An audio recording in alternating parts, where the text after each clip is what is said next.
Welcome guys. Before us we have question 2 from section C of Science paper 2 for the 2023 for the internals. So we did question 1, so this is just the continuation from section C. Now the question reads, start the flow diagram shown and answer the questions that follow. So we have 3 unknown substances. The first one is solution P, solution Q, and solution R. So from question A, we are told to identify R, then number 2, solution P. Now, for us to identify solution P, first we need to focus on the products that were produced when solution P, number 1, reacted with zinc metal. So as we can see, the zinc metal is a pure metal because there is no other substance that is combined with the zinc.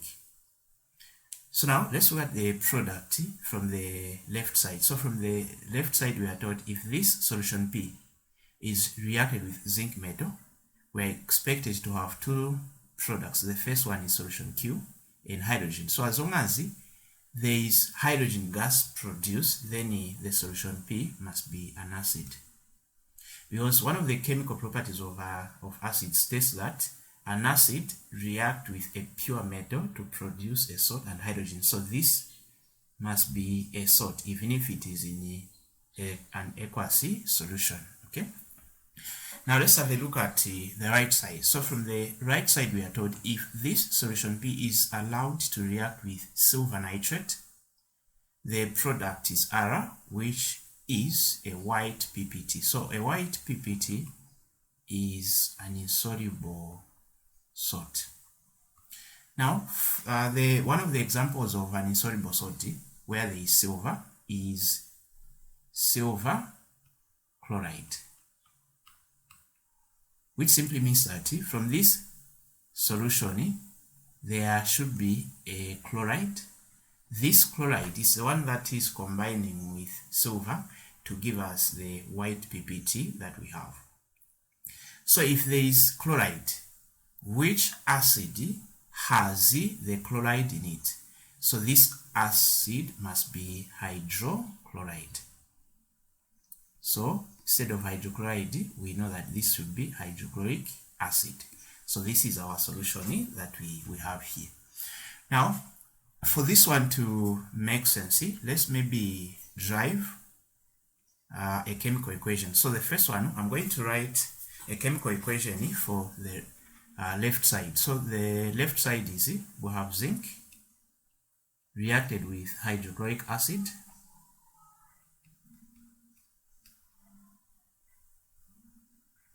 So we are expected to have salt and hydrogen. So the salt is zinc chloride. So this is an example of a single displacement because the hydrogen can be displaced from the solution. So plus hydrogen. So now let's convert this word equation into chemical equation. So the symbol for zinc is Zn, solid plus HCl, aqueous. Then according to the valences, zinc has the valence of 2, chloride, which is chlorine, has a valence of 1. So if we cross these numbers, we get this chemical formula, aqueous plus the hydrogen must be the atomic. So if this was to be done as an experiment, how can you tell that hydrogen is produced? So the hydrogen will be produced as a gas in form of the bubble. So the evolution of the bubbles indicates the production of the hydrogen. Now to balance our equation, we can just put a 2 in front of the HCl so that we have 2 hydrogen, 2 hydrogen, 2 chloride, also 2 chloride. So this equation is balanced. So if this is our equation, then what is solution Q? So the solution Q is our zinc chloride. So say zinc chloride. Remember, this is a soluble salt, so it has to be in aqueous solution. Now, away from that one, let's have a look at the right side. So the right side we have silver nitrate.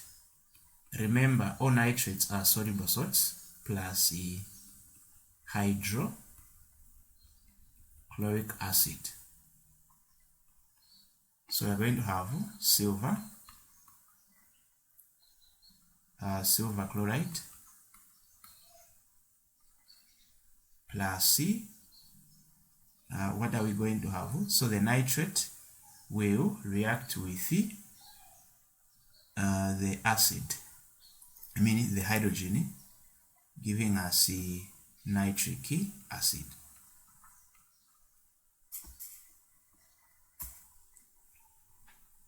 Okay, so the the nitric acid is just like a byproduct. So let's look at this in terms of chemical equation. So the symbol for silver is Ag. Then nitrate has NO3. Now since silver has a valence of 2, the nitrate must be enclosed in brackets plus HCl aqueous. Then we are going to have Ag chloride plus this nitric acid. Then the remaining part is just to balance the equation. So to balance the equation, we can just put a 2 here, and also we put a 2 here. So as we can see, our equation is now balanced, which means that this R is the silver chloride. I'm sure we've answered. So R is the silver chloride, P is the hydrochloric acid.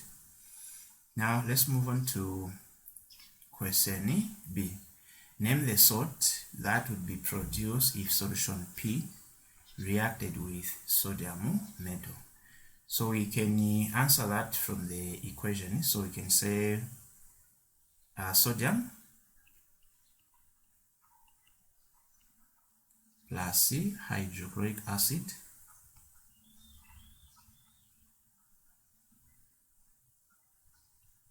You know that the sodium is more reactive than hydrogen, so that would displace the hydrogen, giving us sodium chloride plus the hydrogen gas. So even here, the hydrogen will be produced since we are just dealing with a pure metal. So from this, the answer is this one. So the salt that would be produced if solution P reacted with sodium metal is sodium chloride. Right, we move on to question C. So under question C, what safety rule should a learner observe when carrying out experiments described in the diagram? So say the first one, there are so many, but we can just say by wearing gloves. The reason why this is important is because the hydrochloric acid is a very strong acid and it's very corrosive. So to prevent injuries or damages, this must be done. Then D, in which period of the periodic table is the non-metallic element in solution Q found? Explain your answer. So the non-metallic is the chlorine.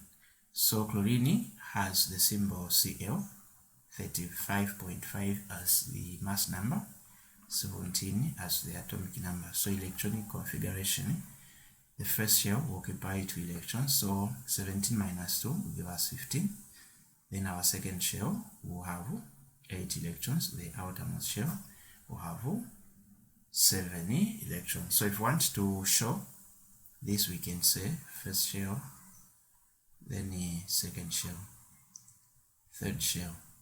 So if the question is about determining the period, you just have to determine the number of shells an element has. So from the configuration, we are able to see that we are dealing with the 3 shells. Since it has 3 shells, then this non-metallic element is in period 3.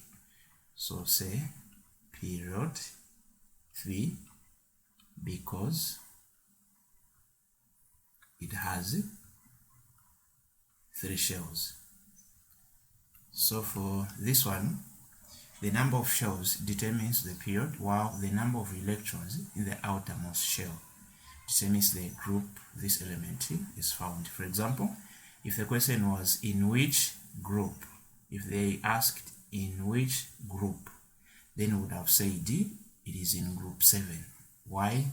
Because it has 7 electrons in the outermost shell. Then for question E, describe how crystals of solution Q can be obtained from this solution. So since I don't have enough space, I'm going to write this in points form. So number 1, dissolve the zinc metal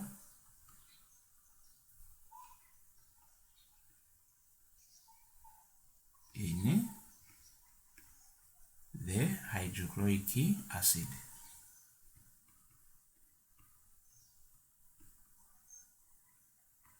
Then number 2, filter to remove any excess zinc metal. So in case the zinc metal is in excess, we may have some zinc metals that may remain unreacted, so that one must be filtered to be removed. So filter to remove the excess zinc metals.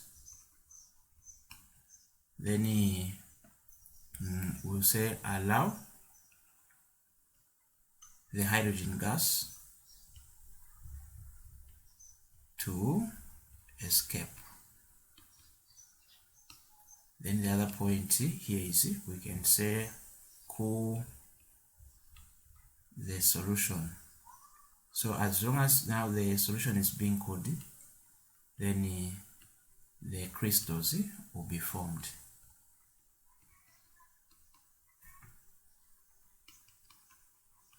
So as you can see, we have been given 4 marks, of which I've given at least 4 points. So just make sure that each point is able to carry a mark, then you are on safe side. Now if this reaction was like let's say zinc oxide plus HCl, the product should have been salt and water.